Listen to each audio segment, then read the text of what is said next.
punya apa sales berapa sih setahun, bisa dari situ juga, bisa dari mana-mana. Tapi yang paling bisa mengena di kewajiban kalau bisa kamu dapat utang. Iya, ya sama kayak kamu KPR ke bank, beli mobil, itu kan kamu di insurance. Ya sama aja kalau company dalam skop yang lebih besar, itu pajak kan. Kenapa bapak, coba bapak bayangin dong, beli rumah aja bapak harus di insurance loh, padahal jaminannya ada rumah. Ini jaminannya persoalan garansi bapak, kenapa nggak di cover? Nah itu poinnya. Oke, seterusnya.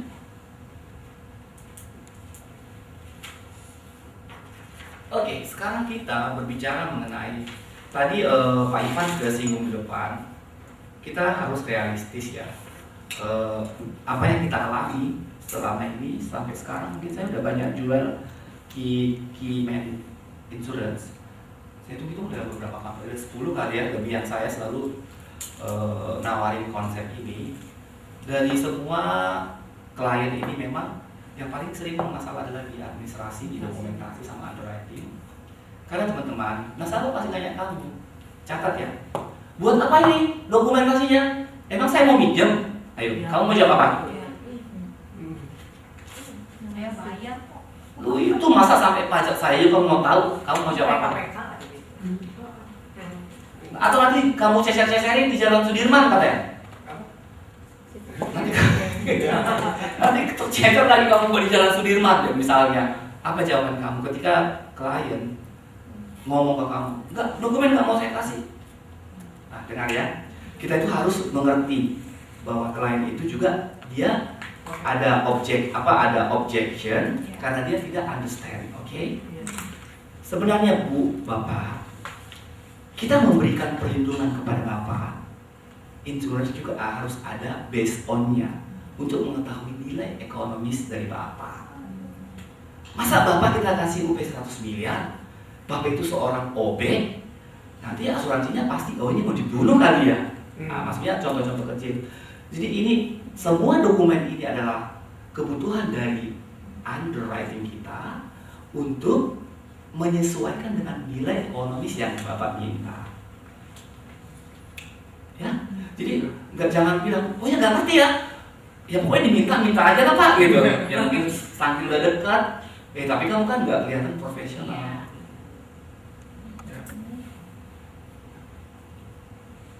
Bapak mau dikasih UP 100M, kita harus lihat dulu dokumen pendukung yang berhubungan sama Bapak. Bapak minta UP 100M, aset Bapak memang 500M, make sense dong Pak. Tapi kalau Bapak tidak kasih ini, nanti underwriting dari mana melihatnya untuk memverifikasi nilai ekonomis Bapak? Karena ingat, semua insurance benefit yang dikasih selalu harus sesuai dengan nilai ekonomis dari orang tersebut dong. Ya kan? Itulah gunanya diminta nanti company profile atau legal documentation. Ya tahu lah ya, ini akte pendirian. Akte pendiriannya dari mana? Dari awal sampai yang terakhir. Ini tujuannya buat apa? Satu-satu diingat ya. Nanti kan nasabah nanya lagi, buat apa ini akte saya? Saya kasih aja udah laporan apa? Bilet deposito saya banyak. Ya, begitu. Udah cukup deh ini buku apa rekening koran. Nah lo ingat, key person tetap diverifikasi oleh underwriting. Gak mungkin dia nggak ada di akte kamu kasih UP 100M. Ini siapa? Gak relevan. Nah ini ya. Jadi pada saat mungkin nanti klien nanya, company profile juga dia mau tahu ini adalah company yang bagaimana ya. Apakah ini company? Karena gini tujuannya ke tadi yang saya katakan di awal.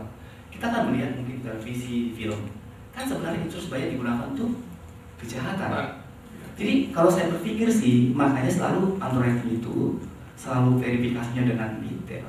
Sebenarnya hanya untuk menghindari resiko tersebut. Company profile, dia lihat oh ini company memang adalah yang company yang sudah lama dan memang ini tidak pernah ada masalah dengan hukum segala macam. Dia kan memberi kamu benefit yang cukup fantastis katakan. Seperti saya kan ada yang salah satu direktur utamanya yang UB-nya sudah 150M. Satu 150M. Kalau underwriting tidak lihat in company secara legal segala macam, ya dia kan tidak mau kasih lah, pasti ini ada tujuannya, mungkin mau dibunuh supaya orang-orang dapat duit segala macam.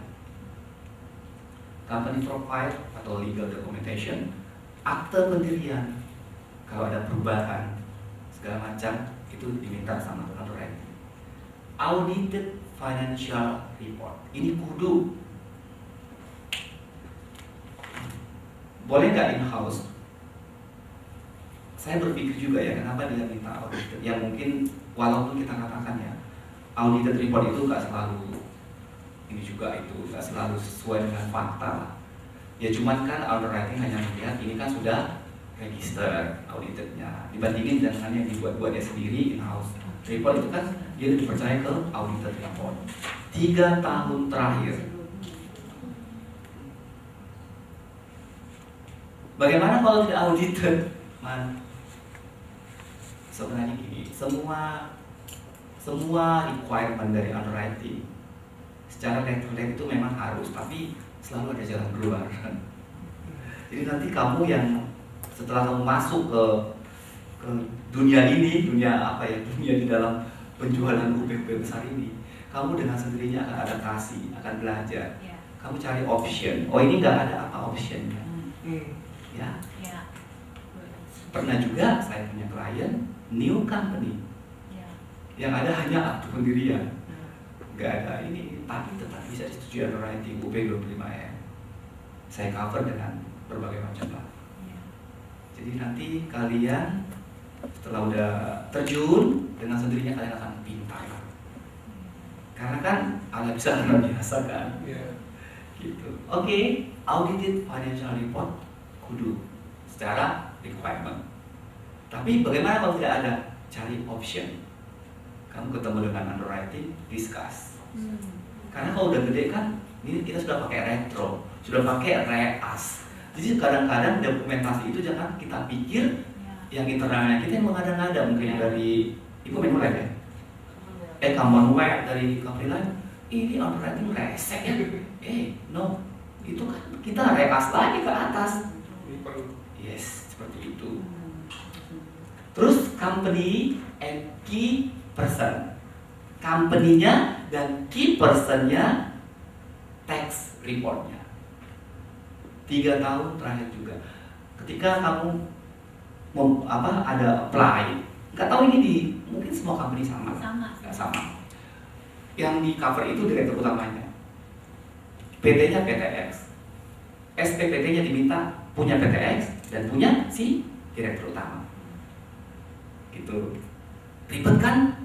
Waduh, gimana ini? Ingat, menjual key person dibutuhkan komitmen kamu. Orang nggak ada komitmen pasti mental. Ya. Komitmen saya simpulkan, ya walaupun mental kamu tak maju, Ya. itu aja. Kalau kamu nggak punya itu, nggak bisa, betul. Maju. Oke, company and key person tax report ini juga diminta. Company and key person bank account. Ini mungkin oke lah ya, pasti punya rekening. 3 bulan terakhir kalau rekening orang 3 bulan. kalau tax report 3 tahun terakhir, bank account 3 bulan terakhir. Tax report 3 tahun ya? Iya. Ya. Kalau dia minta 3, kamu kasih 6 ya mungkin lebih hebat. Lebih yakin dia, oh iya ya. Kan kalau 3 bulan asumsinya, baru 3 bulan sebelumnya gimana ya? Kasih aja setahun kalau tidak perlu. Gitu. Sebenarnya kan tujuannya ujung-ujungnya untuk memastikan aja kok. Itu apa kagak gitu? Iya ini orang bisa nggak sih? Sesuai nggak orang ini dikasih UP 100M? Masa mutasi rekeningnya hanya 2 juta sebulan, mintanya UP 100M? Nggak make sense. Gitu ya. Jadi teman-teman, ini informasi-informasi yang akan nanti teman-teman jalani. Karena saya mau ya teman-teman, selesai workshop ini berubah cara berjualmu. Itu aja kita mau. Terus financial questionnaire ya, untuk key person. Financial questionnaire mempengaruhi juga bagaimana underwriting bisa meng-approve permintaan dari benefit yang kita ajukan. Misalnya dia bisa melampirkan mungkin copy deposito, daftar asetnya di mana-mana. Yang itu tadi yang saya bilang, masih new company, tidak ada yang lain-lain. Saya melampirkan semua daftar apartemennya di Singapura sama Malaysia. Iya. Saya udah dikasih lihat. Terus saya suruh nasabahnya membuat surat bahwa belum mempunyai ini. Saya menyatakan sebenarnya bahwa saya belum mempunyai financial report audited ini untuk kebutuhan pengajuan insurans saya di asuransi bla bla bla.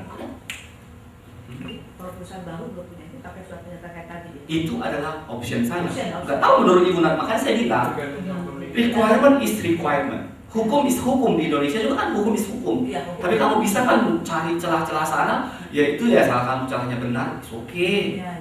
Asal kamu jangan sampai menghalalkan cara-cara yang tidak Jangan benar. ngarang aja. Jangan Yes. disertai dengan itu aset pribadi. Fakta. Ya. Financial questionnaire nanti di situ ditanya semua berapa pendapatan perusahaan kamu 2 tahun terakhir, berapa banyak karyawan kamu, mobil apa yang kamu miliki, rumah kamu di mana, berapa pembantu kamu, di mana aja rekening bank kamu. Sampai saya hafal ya semua ya, kalau sering baca. Asuransi apa aja yang udah kamu punya. Ayo. Jadi ini. Terus yang terakhir ya ini medical check up. Dan ini yang kalau udah 5M ke atas sih pasti yang udah paling tinggi ya. Di masing-masing perusahaan nggak tahu requirement-nya di mana. Pokoknya udah detail semua sampai ke toras apa semua apa HIV test gak semua deh. Nah, ini teman-teman administratif aspek dan underwriting requirements. Teman-teman siap. Tapi ingat kembali ya, komitmenmu itu yang dibutuhkan di sini. Apa tadi komitmen? Walaupun mental kamu nggak mau. Ibarat bola ya, tung kan mental lagi dia kan, kamu harus seperti bola. Kan bola itu dihantam malam cuma mental aja, tapi tetap aja mental. Tapi tetap dia maju. Mentalnya harus kuat. Satu lagi, komitmen itu saya simpulkan ketika kamu seolah-olah tidak didukung, tidak sesuai dengan keinginan kamu tetap maju itu komitmen. Kalau enggak, untuk punya komitmen yang tinggi dibutuhkan mental baja. Iya kan? Mental baja itu ya kalian tahu lah, baja itu mau dihantam pakai apa udah mau penyok. Iya kan? Ini aja yang harus kita miliki ke depan supaya kita bisa mungkin inilah ya from sales to professional ini ya agent. Karena ya sering kan memang itu adalah umum dari awal kita pasti jadi sales, tapi mungkin pikir saya nggak kuat lah kita ya bertahun-tahun nanti terus door to door. Kalau kamu jual konsep ini kan kamu udah mainnya di hotel, di mana lagi Di meeting room. Iya di meeting room, mungkin meetingnya ke Singapura. Enggak, pasti hotel, kantor. Iya, kamu udah lebih profesional. Kalau kita sales kan yang memang kita activity-nya yang paling harus menurut Wahida ya. Kamu nggak usah menurut Wahida. Kamu udah menuju profesional kok. Karena dia bilang activity dia langsung. Gitu. Karena dia kan jagonya activity dia. Malah kita harus bisa nanti ke expert. Ya. Kalau negara-negara maju kan mereka udah rata-rata udah expert.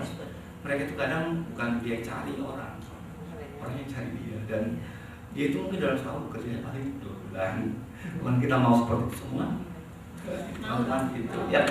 Iya dong. Jadi yang di ruangan ini dulu yang nanti pelopor ya. Oke, next slide. Seru ya kalau bicara gini, tapi pelaksanaannya seru nggak sih? Saya juga bingung. Seru lagi. Teman-teman harus ini loh, logik ya. Kamu mau TOT, lakukan ini, lakukan harus ini. Nggak bisa kan? Coba saya bulan ini aja udah 1,6 M ya kalau nggak salah FYP saya. Ini yang closing 850 juta kemarin, kalau udah TOT lah. Masih banyak yang mau masuk. Kemarin saya udah ada first meeting dengan satu klien. Rencana mau 2M atau berapa lah ya. Pokoknya dari konsep yang saya jual mereka udah wow, ini yang kami butuhkan gitu. Saya lebih berfokus ke dia ke aset protection karena saya tahu dia nggak punya utang. Tapi saya bilang, kamu dengan membeli ini, aset kamu yang ada sekarang terproteksi semua. Karena aset yang ada banyak ketidakmungkinan. Mau apa aset kamu yang bisa kamu katakan tidak akan terjadi problem? Mau saham, drop. Mau rumah, tiba-tiba turun harganya. Mau apa? Hanya UP yang bisa memproteksi aset kamu. Itu yang saya... Iya sih, begitu. Kita kalau udah ini ya, ngomongnya pun kita berani loh, benar-benar harus gitu. Karena kita merasa kita benar. Saya kan nggak salah apa yang saya sampaikan. Apa sih? Tujuannya untuk apa? Tujuannya. Dan terus problem apa yang terjadi kalau key person itu tidak ada? Coba kita lihat ya. Tujuannya, ujung-ujungnya adalah ke financial security. Karena jangan salah teman-teman.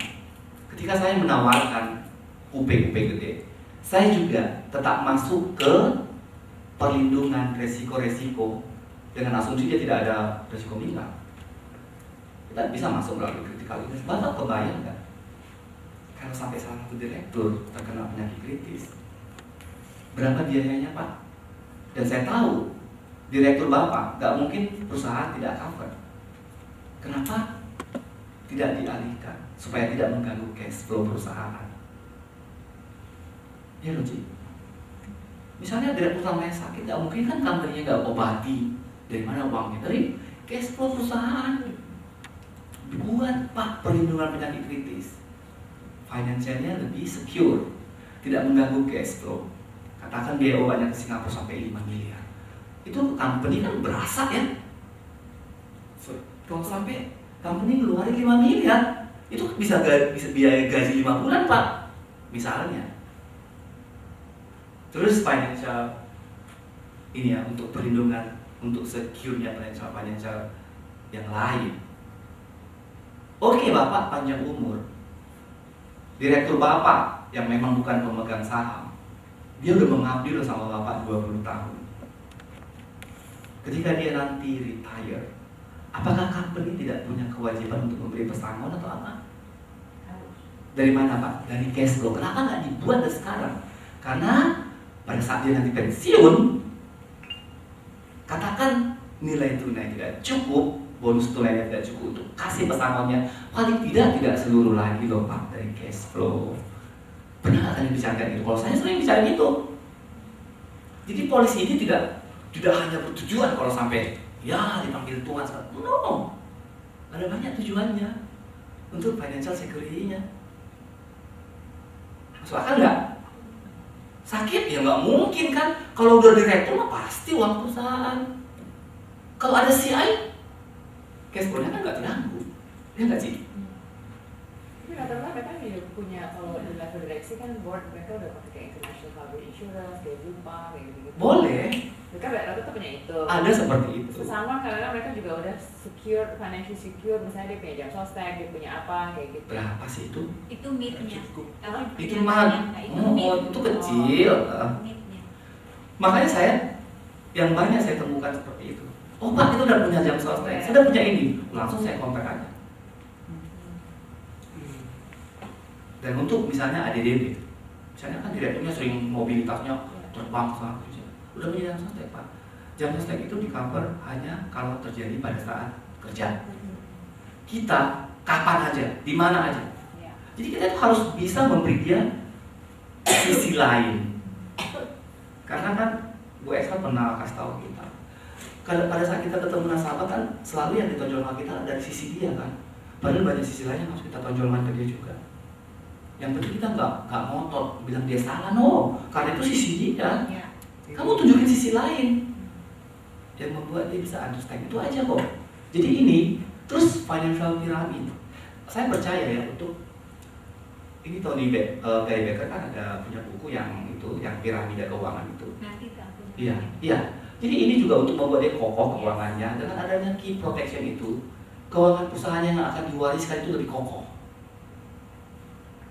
Karena udah semua di cover oleh fondasi yang kuat itu. Asset protection ini jelas-jelas. Saya tadi udah singgung. Kamu mau melegasikan apa ke next generation? Kalau hanya dengan aset yang katakan ya mobil, rumah, apa segala macam, itu bisa ada terjadi perubahan nilai. Kalau UP kan nggak pernah berubah nilai. Iya.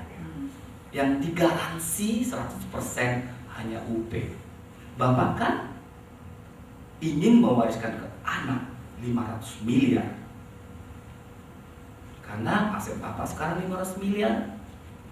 Tentu Bapak harus bikin aset protection 500 miliar. Artinya aset yang ada ini apapun yang terjadi ya nggak usah dipikirin karena ini sudah di cover sama ini loh. Tetap turun ke next generation 500 miliar. Kembali ke tadi, kalau kamu dia ini coba bayangin Pak, Bapak hanya saving 2 miliar setahun, ada perlindungan 500 miliar, Bapak mau tanya return investasi apa? Dia udah tinggal. Kembali ke DPR sekarang. Kalau mau disebut, kalau mau disebut apa? Klien saya itu dari semua industri ada, industri batubara, industri otomotif, industri kelapa sawit. Saya tuh kan baru kan juga nawarin yang ada pengusaha kelapa sawit, konsep ini juga. Kalau itu dia adalah 5 bersaudara yang 4 semua pejabat, dia sendiri yang nanganin ini. Saya tahu anaknya 4. Sering saya dengar dia ribut dengan abang-abangnya. Saya bilang, Bang, anakmu 5. Sekarang aja abang masih ada. Kalau Bang Rudi misalnya mengambil uang semudah ribu, padahal punya anak 5, mau nggak sampai gimana-mana dengan abang? Anak-anak sudah ada warisan. Nah, jadi kita itu masing-masing lihat apa yang dia alami. Karena kan dia kan abang-abang saya itu waduh kalau udah nyalain saya, tuh anak-anak abang masih 5. Itu abang masih ada loh. Iya. Kebayang nggak anak-anak ini gimana sekolahnya? Iya. Tinggalin. Yang walaupun nanti mereka ribut itu udah milik dia, nggak bisa diganggu juga. Yes. Dibuatlah 10 UP untuk 5 orang anak. Itu dulu yang ke pengusaha sawit. Jadi saya pikir industri yang saya ini sih ya kebetulan karena memang lebih dominan batubara, dan pada saat itu saya tahu batubara yang lebih punya duitnya, makanya misalnya. Tapi itu akan berubah sesuai dengan waktu lah. Ya nanti mungkin akan ini apa yang punya agensi paling besar mungkin saya bidik gitu loh misalnya. Kalau saya lihat sebenarnya tuh karena tadi di Indonesia itu kan business owner Adalah shareholder. Kadang-kadang dia apa namanya itu sama ya, jadi menangkap. Nah, yang membedakan sebenarnya kalau kita lihat dari cerita apa Pak Iman juga sebenarnya itu nggak lebih ke person ya, banyaknya mungkin ke business owner. business owner gitu. Nah, saya kepengen tahu apa sih yang membedakan business owner sama key person, tapi mungkin lebih ke benefitnya aja kali ya. Oke. Kayak misalnya ahli warisnya atau apa. Nah, saya pengen lebih spesifik jadi Oke. supaya kita bisa Nangkap Bu. Mungkin di awal tadi saya katakan. Kalau yang untuk shareholder itu adalah business insurance. Karena dia kan yang bisnis kan dia yang punya, ibaratnya modal dia yang ada di situ. Kalau di Amerika memang atau di negara maju itu memang dibedakan. Kalau key man insurance itu lebih ke yang dianggap mempengaruhi si apa karyawannya, yes, direkturnya, kepala kopinya, kepala divisinya. Direktur keuangan. Yes, itu lebih ke key man insurance. Key man insurance kita bisa tawarkan ke perusahaan.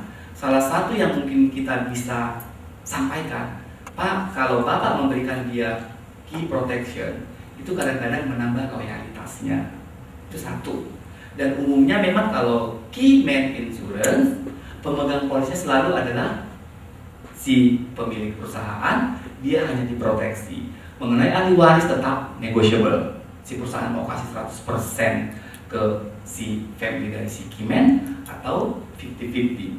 Kalau dalam polis yang saya tanganin selalu dibuat 50-50. 50% langsung